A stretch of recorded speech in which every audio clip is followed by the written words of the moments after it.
আকাশের চিত্র দেখলে,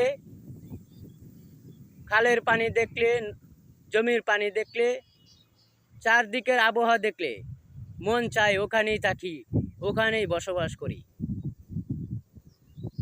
কারণ শহরের কোলাহল, শহরের যান্ত্রিক শব্দ, কলকারখানার শব্দ, এখান থেকে অনেক দূরে থাকাটাই ভালো। আপনারা তো শহরের মানুষ, অনেকে আশা জাগে মনে যে কোথাও ঘুরে আসি, ভালো লাগবে নয়নে।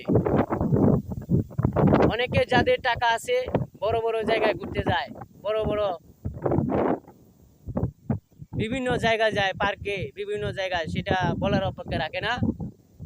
গ্রামগঞ্জে কেউ ঘুরতে চায় না। শৌখিন বড় বড় জায়গায় যেখানে খাবার, হোটেল, রেস্টুরেন্ট আছে, সেখানে ঘুরতে চায়। দেখুন আমার এই জায়গাটায় ধান ক্ষেতের আশেপাশে যে চিত্রটি দেখছেন, এই আবহাওয়ার মধ্যে কেউ যদি 1 মিনিট দাঁড়ায় থাকে শরীর ঠান্ডা হয়ে যাবে। একদম মুলাম বাতাস, যেটা অরিজিনাল বাতাস গায়ে লাগাইতেছি,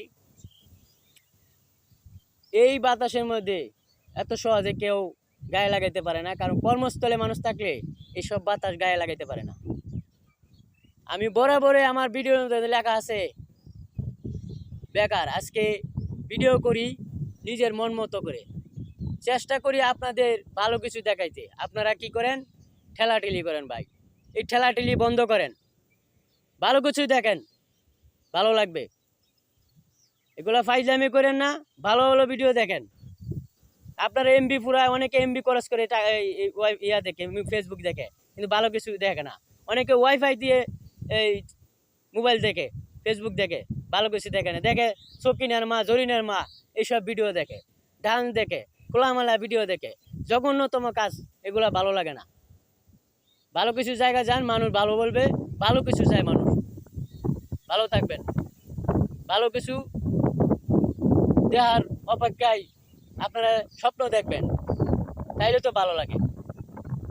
আমি মনে হয় মাঝে মাঝে ভাবতেছেন আমি মনে হয় পাগলামি করতেছি, পাগলের মতো কথা বলি না। এগুলো আমি দেখাই, এগুলো কি পাগলের মতো বুঝায়? দেখেন তো, আমি আর এই ভিডিওটা, এই যে এখন দেখাইতেছি, এই চিত্রটা আমি আর দেখাবো না। এরপরে আর কোনো চিত্র দেখবো না। আর যদি পরিবর্তন হয়, দান হয়, তখন আর একবার হয়তো আল্লাহ বাঁচায় রাখলে আবার আসবো আপনাদের দেখাইতে। তো এরকম আরও ভিডিও দেখতে চাইলে ভাই মনে রাখ নেবেন না। আরও এরকম ভিডিও দেখতে চাইলে, এটা কিন্তু আমাদের লুলিবিল বলে, আরও এরকম ভিডিও দেখতে চাইলে ভাই কমেন্ট করবেন। সেই পর্যন্ত ভালো থাকবেন।